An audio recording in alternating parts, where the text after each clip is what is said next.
ఈరోజు మనం అల్లూరి సీతారామరాజు జిల్లా పాడేరు నుండి మత్తిగుండం శ్రీ మత్తిలింగేశ్వర స్వామి దేవాలయం వరకు ఒక ఆధ్యాత్మిక ప్రయాణం. దాని గురించి అనేక విషయాలు మనం ప్రత్యక్షంగా చూస్తూ మాట్లాడుకుంటూ ముందుకు సాగుదాం. ప్రస్తుతం మనం ఉన్నది పాడేరులోని చింతలవేది మోదమాంబ సెంటర్. ఇక్కడి నుంచి మన ప్రయాణం సాగుతోంది. పాడేరు అల్లూరు సీతారామరాజు జిల్లాగా రూపాంతరం చెందిన తర్వాత ఈ చింతలవేది చాలా శరవేగంగా అభివృద్ధి చెందుతూ ఉంది. మారుమూల గ్రామాల నుంచి ఇక్కడికి వచ్చి నివాసం ఏర్పరచుకోవడం ప్రస్తుత కాలంలో అద్భుతమైన అభివృద్ధి కిందే మనం చూడాలి.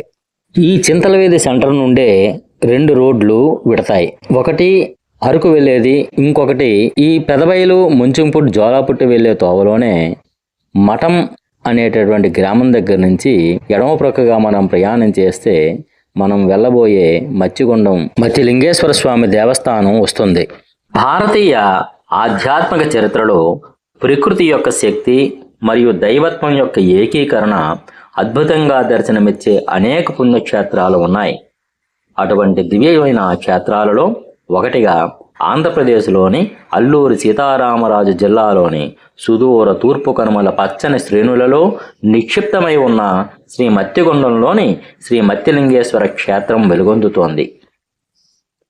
తూర్పు కనుమలలోని దివ్య వైభవం మత్తిగుండం అనే పేరు ఈ ప్రాంతం యొక్క సమస్త పవిత్రతను సూచిస్తుంది.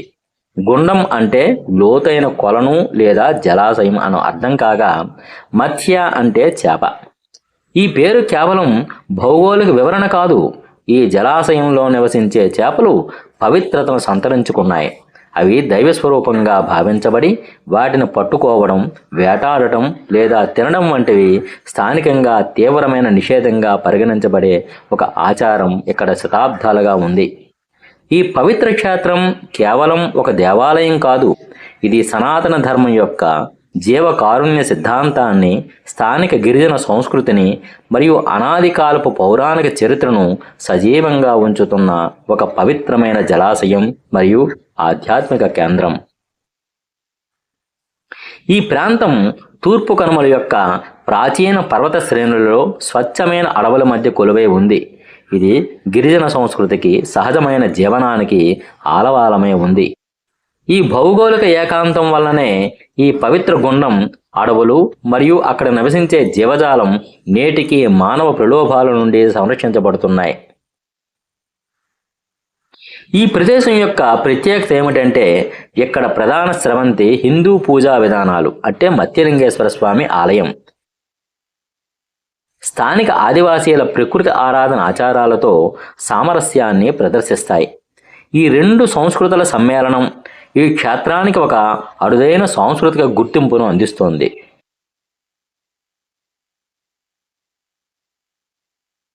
దీని వలన ఈ పవిత్రత తరతరాలుగా స్థిరంగా కొనసాగుతూ ఉంది. ఈ క్షేత్రం యొక్క అంతర్లీన సందేశం ఏమిటంటే ఇది కేవలం రాతి నిర్మాణం కాదు. అది పౌరాణిక కాలం నుండి ప్రకృతికి, మానవునికి మధ్య ఉన్న శాశ్వతమైన బంధాన్ని సూచించే ఒక జీవన సాక్ష్యం.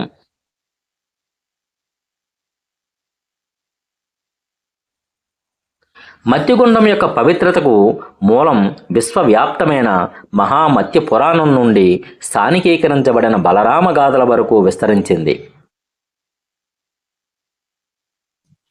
మత్తిగుండం యొక్క అపారమైన పవిత్రతను అర్థం చేసుకోవాలంటే మనం మొదట హిందూ పురాణాలు మహామత్స్య పురాణం యొక్క విస్తృత నేపథ్యాన్ని పరిగణించాలి. మహామత్స్య పురాణం సృష్టి యొక్క అత్యంత ప్రాథమిక క్రమం, మొదటి సృష్టి మరియు బ్రహ్మాదుల సృష్టి వంటి అంశాలను వివరిస్తుంది. ఈ పురాణం విష్ణువు యొక్క దశావతారాలలో మొదటిదైన మత్స్యావతారం యొక్క కథకు కేంద్ర బిందువు. ప్రళయం సంభవించినప్పుడు మత్స్య రూపంలో విష్ణువు సృష్టికి మూలమైన వేదాలను మరియు సమస్త జీవకోటిని రక్షించి తిరిగి సృష్టిని స్థాపించాడు. ఈ మత్స్యావతారం యొక్క కారుణ్యమే మత్తిగుండం యొక్క పవిత్రతకు విశ్వవ్యాప్తమైన మూలాన్ని అందిస్తుంది. ఈ విశ్వవ్యాప్తమైన గాథతో పాటు మత్తిగుండం యొక్క ఆవిర్భావానికి సంబంధించిన ఒక నిర్దిష్టమైన స్థానికీకరించబడిన గాథ కూడా ఉంది. ఈ కథలలో రైవత మహారాజు, ఆయన కుమార్తె రేవతి మరియు బలరాముని ప్రస్తావనలు కూడా ముఖ్యమైనవి. స్థానిక పురాణ గాథల ప్రకారము బలరాముడు అంటే నాగల ఆయుధాన్ని ధరించినవాడు. ఒక సందర్భంలో బ్రహ్మదేవుని ఆజ్ఞ మేరకు ఒక నిర్దిష్ట కార్యాన్ని నిర్వహించాడు. ఒక నమ్మకం ప్రకారము బలరాముడు తన హలాయుధంతో భూమిని దున్నినప్పుడు ఈ ప్రాంతంలో ఒక లోతైన గుండం ఏర్పడి అందులో నీరు ఉప్పొంగి ఆ జలాల్లోని చేపల దైవత్వాన్ని పొందాయి అంటారు. ఇదే మఠం గ్రామం. ఇక్కడ నుండి ఎడమ ప్రక్కగా తిరిగితే స్వామివారి ఆర్చ్ వస్తుంది. ఈయన పక్క నుండి ఇలా ముందుకు ప్రయాణం సాగితే మనం మత్స్యలింగేశ్వర స్వామివారి దర్శనం చేసుకోవచ్చు. ఇక్కడ నుండి మత్స్యలింగేశ్వర స్వామివారి దేవాలయం మత్స్యగుండం సుమారు 3 కిలోమీటర్ల దూరంలో ఉంటుంది.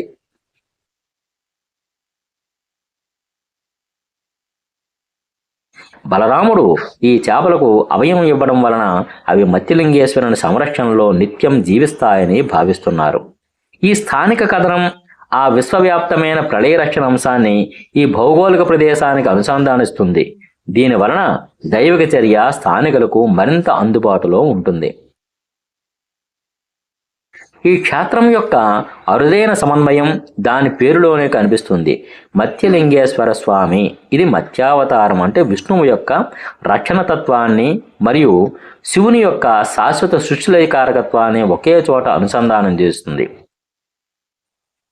ఈ శైవ వైష్ణవ సమన్వయం ప్రళయ సమయంలో జీవాన్ని కాపాడిన పరమశివుని స్వరూపంగా లింగాన్ని ఇక్కడ ఆరాధించడానికి దారితీసింది.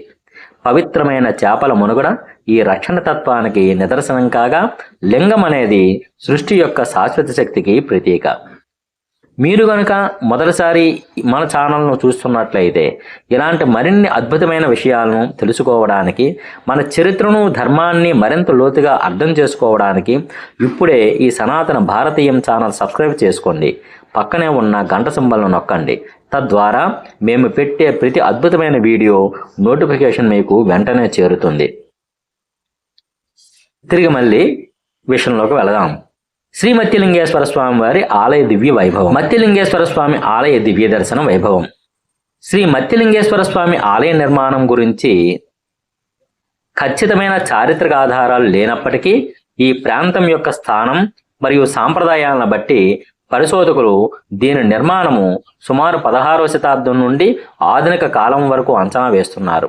ఈ ఆలయం యొక్క వాస్తుశిల్పం సాధారణంగా కళింగ వాస్తుశైలి యొక్క సరళమైన లక్షణాలను వాస్తుశిల్పాన్ని అనుసరించి ఉంటుంది. ఈ మారుమూల అల్లూరు జిల్లా ప్రాంతంలో దేవాలయం యొక్క నిర్మాణం గొప్ప శిల్పకళా వైభవం కంటే భక్తిపై ఎక్కువ దృష్టి సారించింది. నిర్మాణంలోని ఈ సరళత నిజమైన ఆధ్యాత్మిక శక్తి ఆలయ రాతిలో కాకుండా చుట్టూ ఉన్న స్వచ్ఛమైన ప్రకృతి మరియు దైవత్వం ఉన్న గుండంలోనే ఉందని తెలియజేస్తుంది. ఇక్కడ కొలువై ఉన్న లింగం స్వయంభూలింగంగా అంటే స్వయంగా ఉద్భవించినది అని నమ్మబడుతోంది.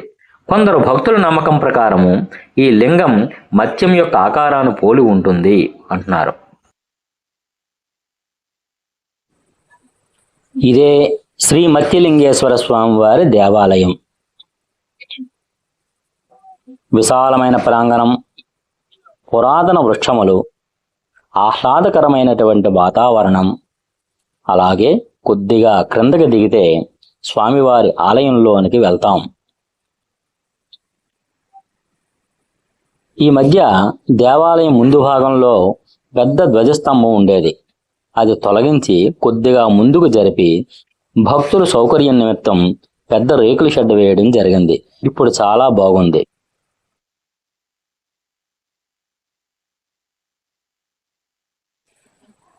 ముఖమండపం ఎంత అద్భుతంగా ఉందో చూడండి. స్వామివారి రూపాలు పెయింటింగ్ కాదండి, అవి గ్రిల్స్, ఐరన్ గ్రిల్స్ తోటే అలా తయారు చేసి పెయింటింగ్ వేశారు. మత్స్యలింగేశ్వర స్వామివారి దేవస్థానం మత్స్యగుండం.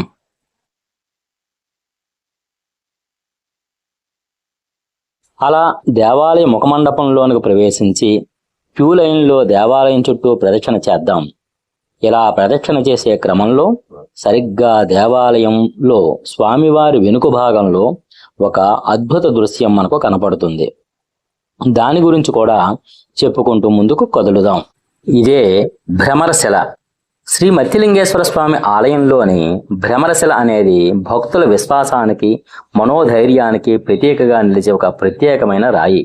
ఇది కేవలం ఒక రాయి మాత్రమే కాదు, స్వామివారి మహిమను, భక్తుల కోరికలను నెరవేర్చే శక్తిని కలిగి ఉన్నట్లు స్థానికంగా గట్టిగా నమ్ముతున్న మహిమాన్వితమైనటువంటి అంశం. భ్రమర అంటే మాటకు సాధారణంగా తుమ్మెద లేదా తిరుగుట అనే అర్థాలు ఉన్నప్పటికీ ఈ సందర్భంలో భక్తులు దానిని తమ మనసులోని కోరికతో తిప్పి లేదా ఎత్తి చూపే ప్రక్రియ కారణంగా ఈ పేరు వచ్చి ఉండవచ్చు, లేదా దీనిని భ్రమరాంబికాదేవి శక్తికి అనుబంధంగా కూడా భావించవచ్చు. అయినప్పటికీ దీని ప్రధాన గుర్తింపు మాత్రము కోరికలను పరీక్షించే రాయిగానే ఉంది. భ్రమరశిల యొక్క ప్రత్యేకత దాని చుట్టూ అల్లుకున్న అపారమైన భక్తుల విశ్వాసంలో ఉంది. ఈ శిలకు సంబంధించిన ప్రధాన నమ్మకాలు మరియు దాని ప్రత్యేకతలు ఎలా ఉంటాయంటే, భక్తులు ఈ రాయి వద్దకు వచ్చి తమ మనస్సులో ఒక కోరికను బలంగా కోరుకొని దానిని ఎత్తుతారు. నమ్మకం ఏంటంటే, కోరుకున్న కోరిక నెరవేరుతుందో లేదో తెలుసుకోవడానికి భక్తులు ఈ రాయిని తమ శక్తి మేరకు 3 పర్యాయములు సులభంగా పైకి ఎత్తగలిగితే వారి కోరిక తప్పకుండా నెరవేరుతుందని ప్రగాఢంగా విశ్వసిస్తారు. ఈ శిలను ఎత్తడం కేవలం శారీరక శక్తికి సంబంధించినది కాదు. ఇది భక్తులు తమ కోరిక పట్ల కలిగి ఉన్న చిత్తశుద్ధికి, విశ్వాసానికి మరియు మనోబలానికి పరీక్షగా భావిస్తారు. ఒకవేళ మనసులో కోరిక పట్ల సందేహం లేదా అస్థిరమైన ఆలోచనలు ఉంటే రాయి బరువుగా అనిపించి ఎత్తడానికి కష్టమవుతుందని భక్తులు అనుకుంటారు. ఈ రాయి ఆలయంలో పూర్వం నుండి ఉన్నట్టు చెబుతారు. ఇది కేవలం ఒక ఆధునిక ఆచారం కాకుండా తరతరాలుగా వస్తున్న ఒక ప్రత్యేకమైన సాంప్రదాయంగా భావించబడుతోంది. ఈ మత్స్యలింగేశ్వర స్వామి దర్శనం పూర్తయిన తరువాత భక్తులు ఈ రాయిని ఎత్తేందుకు ఉత్సాహంగా ప్రయత్నించడం ఆలయానికి అదనపు ఆధ్యాత్మిక మరియు సాంస్కృతిక ఆకర్షణను ఇస్తోంది.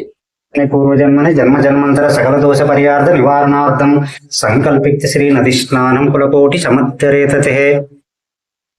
మత్స్యావతార సంరక్ష కారుణ్య జలధారకం లింగరూపం మహేశానం గిరీశర్నిరవాచనం. శ్రీ మత్స్యలింగేశ్వర స్వామి ధ్యానం సదా స్మరామి. శివాయ విష్ణురూపాయ శివరూపాయ విష్ణవే శివస్య హృదయం విష్ణు విష్ణోచ్చ హృదయం శివ. మత్స్యరూపం మహాదేవం రక్షకం జీవకోటిషు లింగరూపం సదా శాంతం మత్యం లింగేశ్వరాయ నమః. కర్పూరగౌరం కరుణావతారం సంసారసారం భుజగేంద్రహారం సదా వసంతం హృదయారవిందే భవం భవానీ సహితం నమామి. స్వామివారి దర్శనం అనంతరము మనం ముఖమండపం విడిచి దేవాలయం బయటకు నడుద్దాం. దేవాలయం పక్క నుండి సుమారు 50-60 మెట్ల కిందకి దిగితే అక్కడ అద్భుతమైన మత్స్య నది పరవళ్ళు తొక్కుతూ పరుగులు పెడుతూ ఉంటుంది. అలా చెట్ల మధ్యలో నుంచి చూస్తున్నదే మత్స్య నది. దీన్నే మత్స్యగడ్డ అని అంటారు.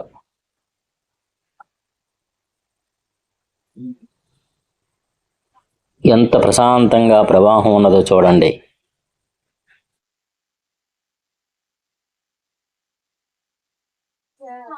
అయితే విచిత్రం ఏమిటంటే, సరిగ్గా దేవాలయం వెనుక భాగానికి వచ్చిన తరువాత ఈ నది అదృశ్యమై సుమారు 30-40 అడుగులు కనబడకుండా ప్రవహించి తిరిగి పెద్ద పెద్ద రాళ్ల మధ్యలో నుండి పైకి వచ్చి పెద్ద గుండంగా ఏర్పడి అందులో నుండి క్రిందకు ప్రశాంతంగా పారుతూ ఉంటుంది.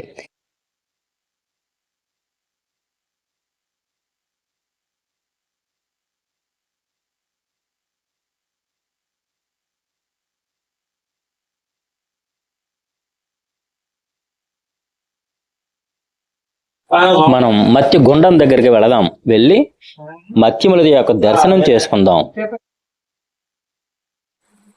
పైకి తేలుతున్న మత్స్యములను దర్శించుకోండి, ఒక నమస్కారం చేసుకోండి. సరిగ్గా ఈ గుండంలోనే అనేక పెద్ద పెద్ద మత్స్యములు మనకు కనపడుతూ భక్తులు వేసే శనగలు, మురీలు మనకు ఆహారం గురించి పైకి తేలుతూ మనకు దర్శనం ఇస్తాయి. ఈ దృశ్యం చూసి ఖచ్చితంగా భక్తులు ఎంతో ఆనందభరితమవుతారు. ఇక్కడకు దూరంగా ఒక రాతి బండపై శ్రీ మత్స్యలింగేశ్వర స్వామి వారి దివ్య స్వరూపాన్ని మలిచిన తీరు ఎంతో అద్భుతం.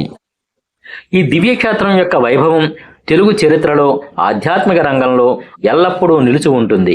ఈ చారిత్రక ఆధ్యాత్మిక ప్రయాణం మీకు నచ్చి మన సంస్కృతి గొప్పతనం మీకు అర్థమైతే తప్పకుండా లైక్ చేసి మీ స్నేహితులకు కుటుంబ సభ్యులకు షేర్ చేయండి. మరలా ఇంకో వీడియోతో కలుద్దాం. ధన్యవాదములు.